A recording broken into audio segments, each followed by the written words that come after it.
Hello everybody, I again welcome you on my channel, and in this video we will complete the third part of the chapter Glimpses of India. So as the title is given, we can say we will read about the tea plantation or tea gardens, we can say, of the state Assam. Okay, अगर हम उसके बारे में बेटा discuss करें कि यहाँ पे जो भी मेन कैरेक्टर्स रहेंगे, then they are two classmates. First one is as given in the first line, Pranjal, and the second one is Rajveer. And according to the description given in this chapter, Pranjal invites Rajveer,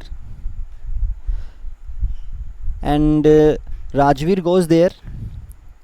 Pranjal, who lives in Assam, so while they were traveling through a train, so at that time Rajveer is very excited when he see the greenery outside of the window. And even after reaching there, after reaching Assam, we can say, he enjoys everything what he sees there. So that is the main thing. So in short we can say this is a description of Assam state of India, और जो कि एक tea plantation के लिए, gardening के लिए एक तरीके से वर्ल्ड फेमस है. सो उसके बारे में एक डिस्क्रिप्शन शॉर्ट फॉर्म में यहाँ पे दी हुई है. तो मेन कैरेक्टर्स यहाँ पे दो ही होंगे, प्रांजल और राजवीर मेन है. उसके अलावा अगर थोड़ा सा रोल अगर देखें तो वहाँ पे प्रांजल के फादर का है जो बैरुआ करके नाम मिलने वाला है. ठीक है, तो हमें जस्ट इन्हीं को ध्यान रखना है. बहुत इजी है, इसमें ज़्यादा डिफ़िकल्ट वर्ड्स आपको नहीं मिलेंगे. You can easily cover this chapter and you can answer all the questions. Let's start it. Pranjal, a youngster from Assam, is Rajveer's classmate at school in Delhi.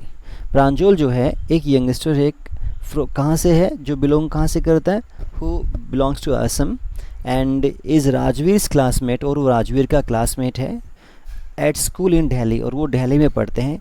वहाँ पे किसी school के अंदर वो एक साथ पढ़ते हैं, एक ही क्लास में पढ़ते हैं. And Pranjal's father is the manager of a tea garden. Pranjal का जो फादर है वो एक मैनेजर है टी गार्डन के अंदर इन अपर असम, जो ऊपरी नॉर्थ जो असम है उसके अंदर. And Pranjal has invited Rajveer, और प्रांजल ने इनवाइट किया है राजवीर को टू विज़िट हिज होम, कि वो उसके घर की विज़िट करे, घर पे आए ड्यूरिंग द समर वेकेशंस के दौरान. Chai garam jai. It means the opening line indicates that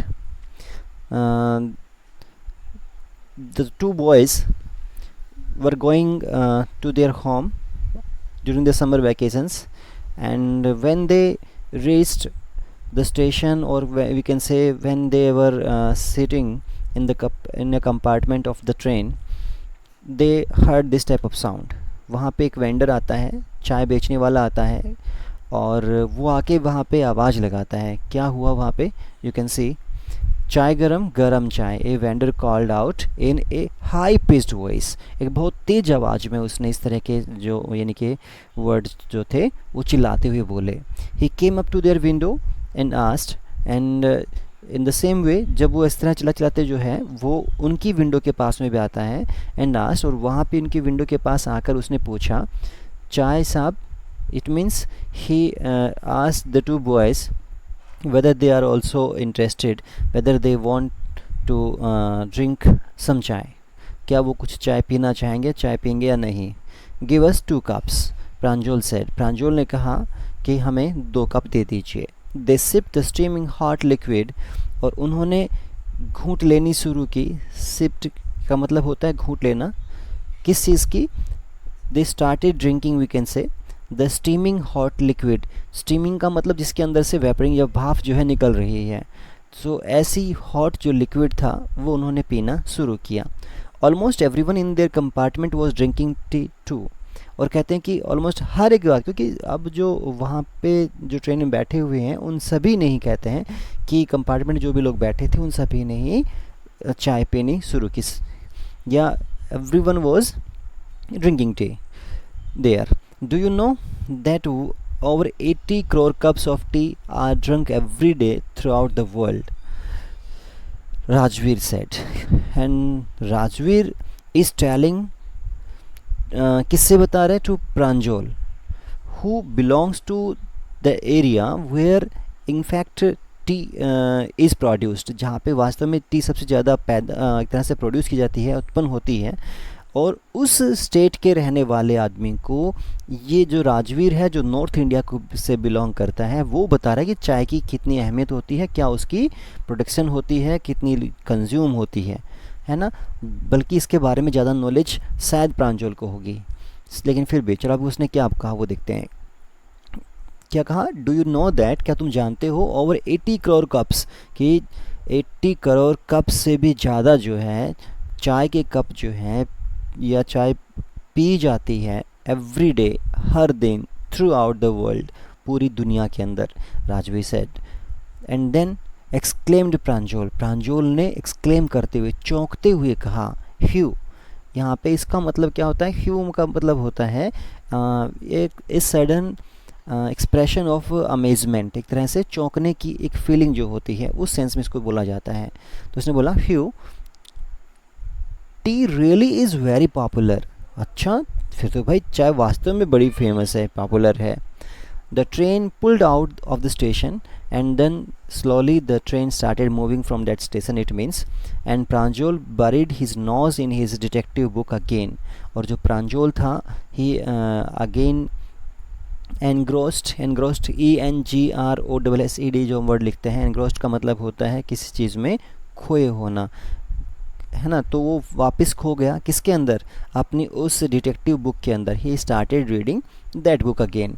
Rajveer too was an ardent fan of detective stories. और राजवीर जो था वो भी वैसे तो एक बहुत ही अर्डेंट का मतलब क्या होता है, ये जो वर्ड है बेटा अर्डेंट, इनफैक्ट ये किससे बना हुआ है, एक वर्ड होता है ARDOR, अर्डर जो वर्ड होता है। और जो अर्डर वर्ड होता है, इसी से इसका मतलब होता है किसी का फुल ऑफ, यानी क्या बोलें, अर्डर का मतलब पैसन कह सकते हो, स्पिरिट कह सकते हो, यानी कि इस तरह की फीलिंग को हम क्या कहते हैं, अर्डेंट कहते हैं। और अगर कोई आदमी उससे भरा हुआ हो, if a person is full of ardour, that person can be called ardent. It means a passionate, और we can say very keen, बहुत ही उत्सुक, एक्साइटेड। ऐसा एक फ़ैन था जिसको बहुत ज़्यादा पसंद थी, किसकी, क्या, डिटेक्टिव स्टोरीज़ उसे भी पसंद थी वैसे तो, but at the moment he was keener on looking at the beautiful scenery. लेकिन इस समय जो राजवीर है वो ज़्यादा उत्सुक था, ही वॉज मोर फर्वेंट। इसका मतलब एक और निकाल सकते हैं, कीन का जो आर्डेंट का मतलब निकाल रहे थे, वहाँ पे कह सकते हैं फर्वेंट, FERVENT भी वर्ड इसका सिनोनिम बनता है। बहुत ज़्यादा उत्सुक होना, है ना, बेचैन होना, उसके लिए फर्वेंट कह सकते हैं। On looking at the beautiful scenery, किस चीज़ के लिए बेचैन था वो ये देखिए कि बाहर की जो बहुत सुंदर वो सीनरी है वो कैसी है, क्या कैसी दिख रही, क्या क्या बाहर आ रहा है। ही was more keen to know about that thing. It was green everywhere and what he saw there, उसने क्या देखा वहाँ पे, इट वॉज ग्रीन एवरीवेयर, हर जगह पे हरियाली ही हरियाली दिख रही थी। Rajveer had never seen so much greenery before, और राजवीर ने इतनी ज़्यादा ग्रीनरी जो थी वो इससे पहले नहीं देखी थी। Then the soft green paddy fields gave way to tea bushes. उसके बाद जो सॉफ्ट ग्रीन पैडी, जो बिल्कुल ही मुलायम सी हल्की जो ग्रीन कलर की पैडी फील्ड्स जो आ रही थी, पैडी फील्ड्स का मतलब क्या कह सकते हैं, राइस जो होता है, धान जो होता है, हैविंग द हस्क, उसके ऊपर जो उसका भूसा कवरिंग जो होती है वो उस पर जब लगा होता है तो उसको हम कहते हैं पैडी। इसका मतलब हो गया धान, और उसमें से निकाल दिया जाए, उसको कवर हटा दिया जाए तो राइस बन गया, उसमें से राइस निकल के बाहर आ जाएगा, उसका सीड जो है। तो यहाँ पे कह रहा है कि पैडी फील्ड्स का मतलब हो गया धान के जो खेत थे। Give way to tea bushes, it means ये जो थे वो ख़त्म हो चुके थे, और टी बुशेस जो थे उन्होंने अब वहाँ पे उनकी जगह ले ली थी। अब उनकी जो झाड़ियाँ थी, उनके जो प्लांट थे, दे स्टार्टेड कमिंग, है ना। ना अब इन्होंने आना शुरू कर दिया था। It was a magnificent view, ये एक बहुत ही आकर्षक, बहुत ही अट्रैक्टिव एक व्यू था, सीन था। Against the backdrop of densely wooded hills, a sea of tea bushes stretched as far as the eye could see. कहते कि ऐसा सीन था जहाँ पे, जो किसके सामने था, अगेंस्ट द बैकड्रॉप, जिसका बैकग्राउंड जो था वो कैसा था, ऑफ डेंसली वुडेड, जहाँ पे बहुत घने जंगल उगे हुए थे, हिल्स ऐसी पहाड़ियाँ, जिसके सामने की तरफ ये जो टी प्लांट हैं, टी बुशेज़ हैं, उनके गार्डन दिख रहे हैं, और उनके पीछे की तरफ जो उनका बैकग्राउंड का जो एरिया है वो किससे कवर हो रखा है, डेंसली, बहुत घने जंगलों से कवर की हुई हिल्स हैं। A sea of tea bushes stretched as far as the eye, और उसके अगेंस्ट, उसके सामने की तरफ क्या था, a sea of tea bushes. यहाँ पे उसने एक तरह से कह सकते हैं कि मेटाफर का यूज़ किया कि जो भी टी बुशेज हैं वो इतनी ज़्यादा मात्रा में है जैसे कि वो समुद्र हो, उनका समुद्र आया हुआ हो, वहाँ पे फैला हुआ हो। स्ट्रेस्ड, जो कि फैला हुआ था, as far as the eye could सी, जहाँ तक हमारी नज़रें देख सकती हैं। Dwarfing the tiny T, dwarfing means क्या होता है, ड्वार्फ का मतलब होता है बोना। कोई भी अगर उसमें उसको इंग्लिश में हम लोग उसको डिस्क्राइब करें तो वी कैन से इस person who is very small in height and shape, we can say stature जो उसका है, एक तरह से उसका शेप जो है, हर एक रेशियो जो है उसके बॉडी पार्ट्स का वो स्मॉल हो, छोटा हो, तो उसे हम कहते हैं ड्वार्फ। और बोना मैंने बताई दिया, आपको समझ आ गया होगा। तो ड्वार्फिंग द टाइनी टी, लेकिन यहाँ पे ड्वार्फिंग का मतलब कि छोटा कर देना, वर्ब की फॉर्म में है।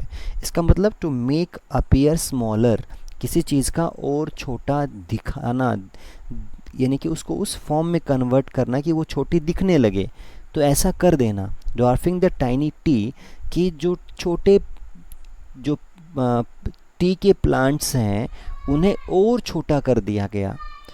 किसने ऐसा करते हुए, वहाँ पे क्या थे, were tall sturdy shade trees, ऊंचे, स्टर्डी का मतलब होता है very strong and fixed, firm we can say, ऐसे मजबूत जो पेड़ थे, ऐसी घनी छाया के पेड़ जो थे, ऊंचे बड़े जो पेड़ थे, उनके सामने जो टाइनी टी के प्लांट हैं, छोटे छोटे जो प्लांट हैं टी के, वो और भी छोटे दिखने लगे थे। तो इसका मतलब हुआ कि उन्होंने उन्हें और छोटा बना दिया था। एंड अमिस्ट द ऑर्डरली रोज, और जो खड़े थे कहाँ पे, अमिस्ट का मतलब इन द मिड ऑफ, बीच के अंदर, किसके बीच में, इन बिटवीन वी कैन से, कहाँ पे, द ऑर्डरली रोज, एक बिल्कुल सीरीज के अंदर, एक लाइन के अंदर जो लाइनें बनी हुई हैं, किसकी, बुशेस की, उन प्लांट्स की, टी प्लांट्स की, उनके बीच में वो खड़े हैं। एंड बिजली मूव्ड डॉल लाइक फिगर्स, वो एक लगातार एक डॉल लाइक फिगर की तरह से हिल डुल रहे हैं, मूव कर रहे हैं। Okay, in the distance was an अगली बिल्डिंग विद स्मोक, और उससे कुछ ही थोड़ी दूरी के ऊपर, क्योंकि वहाँ पे हर एक गार्डन के अंदर एक जगह पे कोई बिल्डिंग भी बनी होती थी, तो यहाँ पे उस जगह को कैसे, यहाँ पे वो कैसी दिख रही थी, and how it looked and what वो द सिचुएशन है ना, वट वॉज देयर, उन चीज़ों को यहाँ पे डिस्क्राइब कर रहा है। In the distance was an अगली बिल्डिंग, वहाँ पे एक, अगली का मतलब क्या कह सकते हैं, अनअट्रैक्टिव, कोई भी चीज़ जो ज़्यादा अट्रैक्टिव ना हो, शेप भी कह सकते हैं, गंदी कह सकते हैं, which is not so attractive, that thing can be called अगली। तो ये कह रहा है कि कुछ दूरी के ऊपर कुछ गंदी सी दिखने वाली, जिसका अपीयरेंस ज़्यादा सुंदर नहीं है, which is not so attractive, that type of building with smoke, और बिलोइंग आउट, जिसके ऊपर से धुआं जो है वो एक फ्लो करके एक वेल की फॉर्म के अंदर, या फिर हम कह सकते हैं कि एक बिलोइंग वे के अंदर वो वहाँ से निकल कर आ रहा है।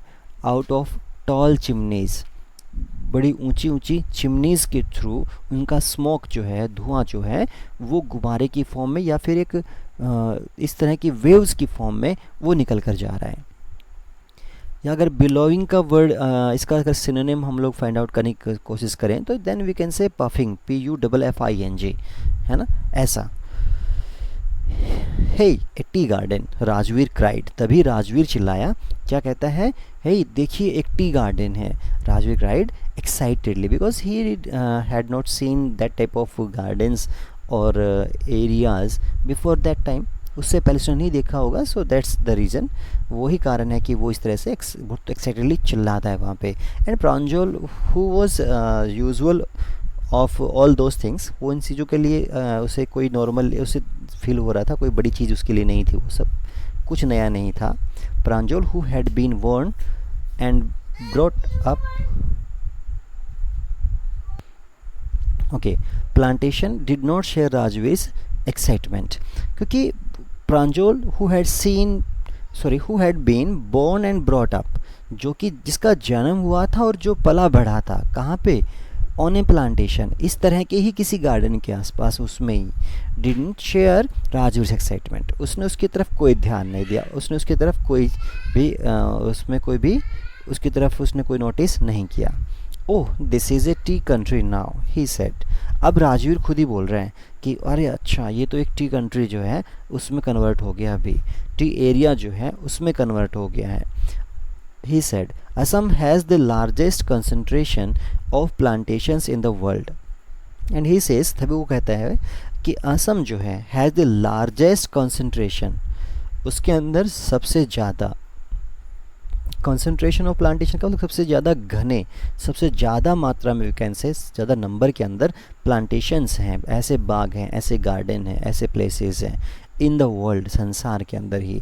You will see enough gardens to last you a lifetime, और तुम इतने ज़्यादा वहाँ पे गार्डन देख सकते हो कि तुम अपनी पूरी लाइफ में उन्हें देख सकते हो, यानी कि लाइफ के लास्ट तक आपको नए नए नए हर एक नया गार्डन मिलता जाएगा, ख़त्म नहीं होंगे.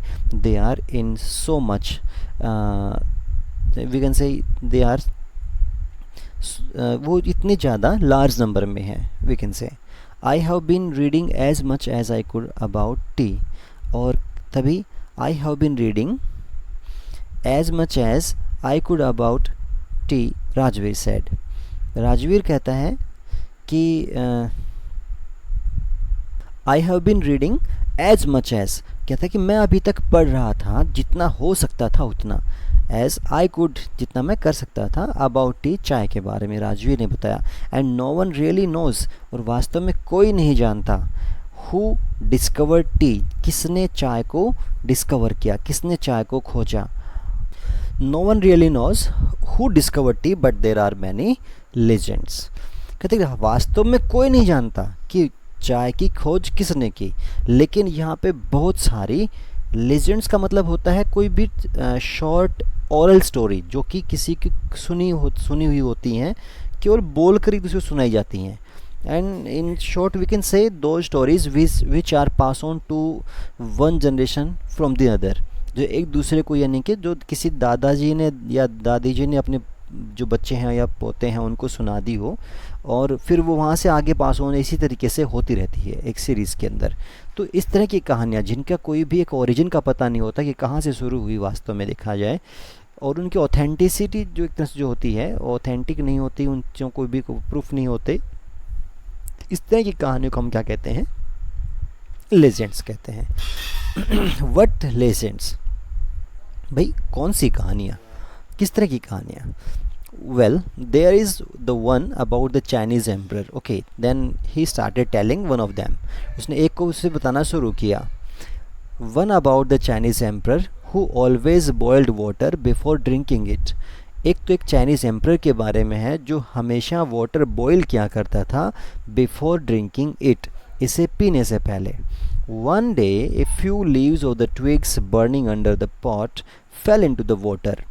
एक बार क्या हुआ कि कुछ पत्तियां जो थी, few leaves of the twigs, twigs क्या होते हैं, न्यूली स्प्राउटेड जो भी ब्रांचेज होती हैं, अभी अभी जो कुछ ही समय पहले या कुछ दिनों पहले जो भी जिसकी जो एक तरह से ग्रो करके आई हों, कच्ची जो होती हैं, ज़्यादा हार्ड नहीं होती, उनके ऊपर जो पत्तियां थी, उनके ऊपर जो लीव्स थे, तो कहते हैं कि उसकी कुछ लीव्स जो थी जो कि जलाई जा रही थी, विच वर बर्निंग अंडर द पोट, किसके नीचे, उस पॉट की जब जलाया जा रहा था, फेल इनटू द वाटर, उनमें से कुछ पत्तियां जो थी उड़कर किस में गिर गई, वाटर के अंदर, गिविंग इट डिलीशियस फ्लेवर, और उसने उसे एक बहुत ही स्वादिष्ट एक फ्लेवर जो था उसको दिया. इट इज़ सेड, और ऐसा कहा जाता है, दे वर टी लीव्स, कि वो क्या थी, टी लीव्स थे. टेल मी अनदर, अब उसने एक कहानी पूरी कर दी। टेल मी अदर कि अनदर, एक दूसरी जो है वो भी बताइए। स्कॉफ्ड प्रांजोल, अब जो प्रांजोल था उसने यानी कि उसको सीरियसली नहीं लिया, वो उसके मजाक में फॉर्म में बोल रहा था उस चीज़ को। तो यहाँ पे जो वर्ड इसने यूज़ किया स्कॉफ्ड, स्कॉफ्ड का मतलब होता है कि वी कैन से क्या कहें उसके लिए, to make joke of something, है ना। तो यहाँ पे in a funny way we can say ना, जेस्टिंग वर्ड भी यूज़ कर सकते हो। तो एक फ़नी वे के अंदर, जॉकिंग वे के अंदर उसने, मॉकिंग वे के अंदर, अब देखो यहाँ पे 3 वर्ड मैंने बोले आपसे, क्या क्या, फ़नी, जॉकिंग या मॉकिंग वे में, ये सभी मजाक उड़ाने की सेंस होती हैं, ठीक है। तो इस अंदाज से उसने ये शब्द या उससे पूछा टेल मी अनदर, अच्छा एक और बताइए। It means we have an Indian lesson too, और एक हमारे पास एक इंडिया में कही जाने वाली, इंडिया की जो कहानी है वो भी है, जहाँ पे क्या हुआ, बोधि धर्मा एन एंशंट बुद्धिस्ट एस्थेटिक, जो क्या था, जो बुद्धि धर्म नाम से एक पुराने टाइम में, ancient means in all days, है ना, बुद्धिस्ट एस्थेटिक, यहाँ पे जो वर्ड यूज़ किया, ये जो कह रहा है कि एस्थेटिक जो वर्ड है इसका मतलब क्या होता है, एस्थेटिक होते हैं संत आदमी, वो आदमी जो कि अपनी खुद की खुशियों के लिए, खुद की दुनिया की जो इस तरह लग्जरी या फिर जो भी कंफर्टेबल जो चीज़ें होती हैं, कंफर्ट्स को छोड़ देते हैं दूसरों के लिए, है ना। So who sacrifice their all happiness all comforts for the others and just they pray to God, वो केवल भगवान के प्रार्थना करते हैं, भगवान का ध्यान लगाते हैं, ऐसे लोगों क्या बोलते हैं, एस्थेटिक पर्सन कहते हैं। कट ऑफ हिज आईलिड्स, और उस आदमी ने, अगर इसके लिए कोई यूँ कहे कि डिस्क्राइब करें, then we can say rigorous self denial. Self denial means क्या हुआ, जो अपनी खुद के लिए किसी भी कंफर्टेबल चीज़ों को डिनाई कर दे, उनको वहाँ से उनको त्याग दे, ऐसा एक आदमी। सेल्फ डिसिप्लिन्ड पर्सन कह सकते हो, या फिर सेल्फ डिसिप्लिन मीन्स क्या हो गया, जो कि सेल्फ या खुद के ऊपर कंट्रोल करने वाला पर्सन हो। So that type of person can be called aesthetic. तो उसने क्या किया, उसने अपनी आईलिड्स को कट कर लिया, बिकॉज ही फेल्ट स्लीपी, क्योंकि वो जब भी ध्यान लगा रहा था ड्यूरिंग मेडिटेशन, मेडिटेशन का मतलब क्या होता है, डीप थिंकिंग, ध्यान लगाना, जब वो ध्यान लगा रहा था उस दौरान वो उसको बार बार नींद आई जा रही थी, और उसने क्या किया, गुस्से में आकर अपनी आईलिड्स को ही कट कर दिया, देन और उसने उनको थ्रो कर दिया। 10 T plants grow out of the eyelids, और उन्हीं आईलिड से ही 10 चाय के जो पौधे थे, प्लांट जो थे, वो उससे उगाते हैं। The leaves of these plants, और उन्हीं पौधों के जो पत्ते थे, when put in hot water, अगर उसे गर्म पानी में डाला जाए, एंड ड्रंक, और उसे पिया जाता है, बेनिस्ड स्लीप, तो ये क्या कर देता है, रिमूव कर देता है, डिसअपियर कर देता है, किसको, स्लीप को, नींद को। T was first drunk in China, पहली बार जो चाय थी वो चाइना में पी गई। राजवीर एडेड, राजवीर ने इस बात को ऐड किया, उससे आगे उसने ये बताया, as far back as 2700 BC, और वो भी लगभग उस टाइम पे। In fact words such as tea, और वास्तव में देखा जाए तो जो शब्द है टी, चाय एंड चीनी आर फ्रॉम चाइनीज़, वो कौन सी लैंग्वेज से हैं, चाइनीज़ लैंग्वेज से हैं। Tea came to Europe only in the 16th century, जो 2700 BC में जो जिस चीज़ की खोज हो गई थी, कहते हैं कि यहाँ इस यूरोप के अंदर तो वो 16th सेंचुरी में पहुँची है, बहुत लेट पहुँची है। And was drunk more as medicine than as beverage, और उसे कहते हैं कि पिया जाता था वहाँ पे एक मेडिसिन के फॉर्म में, एक दवा की फॉर्म में, किसकी बजाय, बेवरेज की फॉर्म से, यानी कि बजाय कि बेवरेज में। बेवरेज क्या होता है, बेवरेज वी कैन से ए ड्रिंक एक्सेप्ट वाटर, जिसमें पानी को छोड़कर कोई भी लिक्विड फॉर्म में जो भी पीने की चीज़ें होती हैं उनको हम क्या कह सकते हैं, बेवरेज कह सकते हैं। तो उसमें उसकी बजाय, उसकी फॉर्म की बजाय उसे दवा की फॉर्म में ज़्यादा यूज़ करते थे पहले के टाइम पे। The train clattered into मिरियानी junction, और इधर बातें चल रही है, उधर से ट्रेन जो है मूव कर रही है very fastly. So then the train clattered into, तभी वो खड़खड़ाहट करते हुए, क्लैटर्ड जो वर्ड है ओनोमेटोपिया का एग्जांपल है कि वहाँ पे जिस तरह की आवाज़ थी वैसा ही वर्ड यहाँ पे यूज़ किया. क्लैटर मीन्स क्लैटरिंग साउंड वहाँ पे हो रही थी, खड़खड़ाहट की जो आवाज़ थी, ट्रैक पे चलने की जो आवाज़ थी, दैट वाज एकोइंग देयर, वो वहाँ पे गूंज रही थी. So with in this way, with that type of movement, the train entered Mariani junction. वो कहाँ घुसती है, कहाँ पे आती है, मरियानी जंक्शंस के अंदर, जंक्शन के ऊपर. The boys collected their luggage and pushed their way. The train clattered into Merian Junction. The boys collected their luggage. जो दोनों लड़के थे उन्होंने अपना लगेज, जो सामान जो था उसे कलेक्ट किया, इकट्ठा किया, and pushed their way to the crowded platform. और जो एक बहुत भीड़ से भरा हुआ क्राउडेड जो प्लेटफॉर्म था उसके ऊपर उन्होंने एक तरह से पुश करते हुए एक दूसरे और लोगों को और अपना रास्ता बनाया, वो उधर से निकलते हुए बाहर गए. Okay, then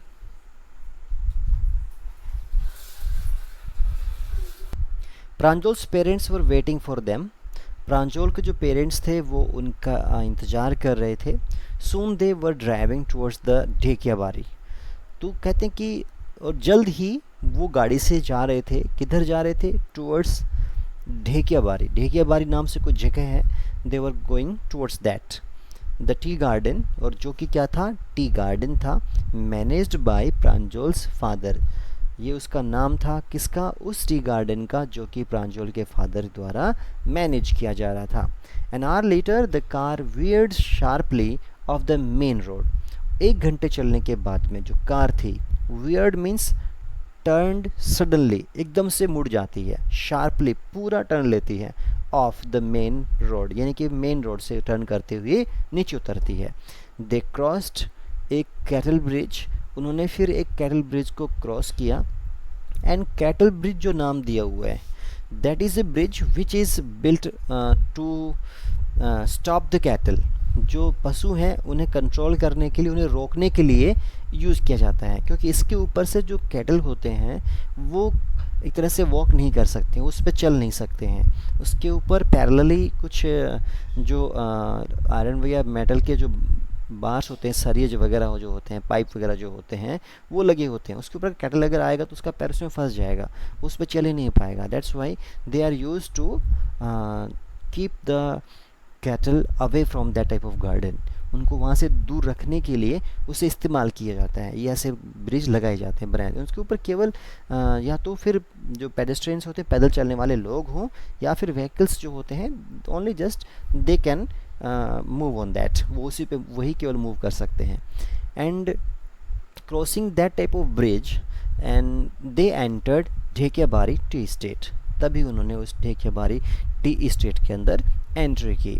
on both sides of the gravel road, gravel जो रोड था, इस टाइप का जो रोड बना हुआ था कंक्रीट वगैरह से, उसके दोनों ही साइड में वर एकड़ अपॉन एकड़, मतलब कि एक एक एकड़ दूर दूर तक टी बुशेस दिखाई दे रही थी. ऑल नीटली प्रिंट, और जो कि बहुत अच्छी तरीके से, क्लीनली, नीटली का मतलब क्लीनली, बहुत साफ स्पष्ट तरीके से, एक एग्जैक्ट तरीके से प्रण किया हुआ था. प्रण का मतलब क्या कह सकते हैं, उन्हें उनकी जो चाय की पत्ती जो होती हैं या उनको जो कटिंग जो होती है उनकी, उसके लिए इस वर्ड को यूज़ किया गया है. सो वी कैन से कि जो वहाँ पे जो भी बुशेस उसकी चाय की जो वहाँ पे खड़ी थी, उन सभी को बहुत प्रॉपर एक एग्जैक्ट शेप के अंदर उन्हें वहाँ से कट किया गया था. जो भी एक्सिस उनकी ब्रांचेस थी, है ना, ऐसी उन चीज़ों को, उनकी लेंथ को टू द सेम हाइट, एक इक्वल हाइट के अंदर उन्हें कट करके शेप में रखा हुआ था. ग्रुप्स ऑफ टी प्लकर्स, चाय की पत्तियां तोड़ने वाले जो लोग थे, ऐसे उनके जो ग्रुप थे, विद बैम्बू बास्केट्स, जिनके पास में बांस से बनी हुई बास्केट जो थी वो उन्होंने ली हुई थी. ऑन देयर बैक्स, उनके बैक के ऊपर, पीठ के ऊपर. वेयरिंग प्लास्टिक एप्रन्स, और आगे की तरफ प्लास्टिक का एप्रन जो है वो पहना हुआ है. एप्रन्स होता है जैसे कि उसको एक लॉन्ग, एक आउटर कवरिंग होती है, जो जैसे कोई खाना बनाते टाइम पे आप यूज़ करते हैं, या फिर जो बुर्का होता है उसके लिए भी एप्रन वर्ड यूज़ करते हैं। तो इस तरीके से जो बड़ा एक तरह से ऐसा कोई कपड़ा हो जो कि किसी चीज़ से बचाने के लिए, सेफ रखने के लिए इसको यूज़ किया जाता है, तो ये प्लास्टिक का होता है जो ये लोग पहनते हैं। और रीज़न क्या होगा कि जब भी, क्योंकि बारिश का मौसम रहता है ऑलमोस्ट, वो पत्तियाँ गीली भी रह सकती हैं, तो उनसे इनकी बॉडी इन्फेक्टेड ना हो, ये भीगे ना, और जो उन्हें सेव करता है, बचाता है उन चीज़ों से। Were plucking the newly sprouted leaves, इस तरह से वो जो ग्रुप था प्लकर्स का, ट्री प्लकर्स का, वो क्या कर रहे थे? Plucking the newly sprouted leaves, जो अभी अभी जो लीव्स, जो नए नए जो भी लीव्स वहाँ पे ग्रो करके आए थे, स्प्राउट करके आए थे, उन्हें वो वहाँ से तोड़ रहे थे। प्रांजल's father slowed down to allow a tractor pulling a trailer load of tea leaves to pass। और प्रांजल के फादर ने अपनी गाड़ी को स्लो किया ताकि एक ट्रैक्टर जो कि खींच रहा था, which was pulling a trailer, trolley जो होते हैं उसको ट्रेलर कहते हैं, तो उस पर जो भरी हुई थी किससे? टी लीव से, जो कि उसे खींच रहा था। He slowed his car to pass the tractor, कि उसको ताकि वहाँ से वो निकल जाए। This is the second flush of sprouting period, isn't it mister Barua? Rajvir asked. Rajvir ने प्रांजल के फादर से पूछा, क्या पूछा? This is the second flush, ये सेकंड फ्लश है ना? सेकंड फ्लश का मतलब to remove, to cleansing something ना, किसी चीज़ को साफ़ करना या इसमें से अननेसेसरी चीज़ों को हटाना। तो यहाँ पे इसका मतलब कि जो पत्तियाँ जो हैं उन्हें तोड़ने का एक तरह से जो सीज़न है, जो एक तरह से एक टर्न है, तो ये सेकंड टर्न वहाँ पे चला हुआ है। क्या ऐसा नहीं है? ऐसा ही है ना मिस्टर बैरुआ? उसे पूछा गया। Rajveer asked. It last from May to July and yields the best tea. और ये कब तक चलता है? मे टू जुलाई, मई से जुलाई तक चलता है। एंड यील्ड्स का मतलब प्रोड्यूस करता है, द बेस्ट टी, सबसे अच्छी चाय इस सीज़न में प्रोड्यूस होती है। You seem to have done your homework before coming, Pranjal's father said in surprise. And because that was a real thing, or that was a fact, so it impressed him. उसने उसके father को, यानी कि प्रांजल के father को काफ़ी impress किया था। That's why he says this thing, इसलिए उसने ये बात कही। क्या कहा उसने? ऐसा लगता है, you seem to have done your homework, आपने काफ़ी इसके लिए प्रिपरेशन की है, बिफोर कमिंग हियर, यहाँ आने से पहले आपने काफ़ी उसके बारे में पढ़ा है, उसके बारे में नॉलेज कलेक्ट की है, इकट्ठी की है। उसके फादर ने सरप्राइज़ करते हुए ये बात कही। Yes mister Barua, Rajvir admitted, Rajvir ने इस बात को स्वीकार किया। But I hope to learn much more while I am here, लेकिन बट आई होप, मुझे उम्मीद है, टू लर्न मच मोर, इससे कहीं ज़्यादा मुझे सीखने को या देखने को मिलेगा, वाइल आई एम हेयर, जब मैं यहाँ पे हूँ तो मुझे और भी बहुत कुछ सीखने को, जानने को मिलेगा। आई होप सो, मुझे ऐसी उम्मीद है। It's all for this chapter. और बेटा इसके वर्ड मीनिंग्स अगर जो भी इसमें कोई आ रहा हो, ज़्यादा नहीं है, बहुत कम है, but learn them, prepare them, and then start learning the question answers of this chapter. Thank you for giving your precious time. Take care. Bye bye.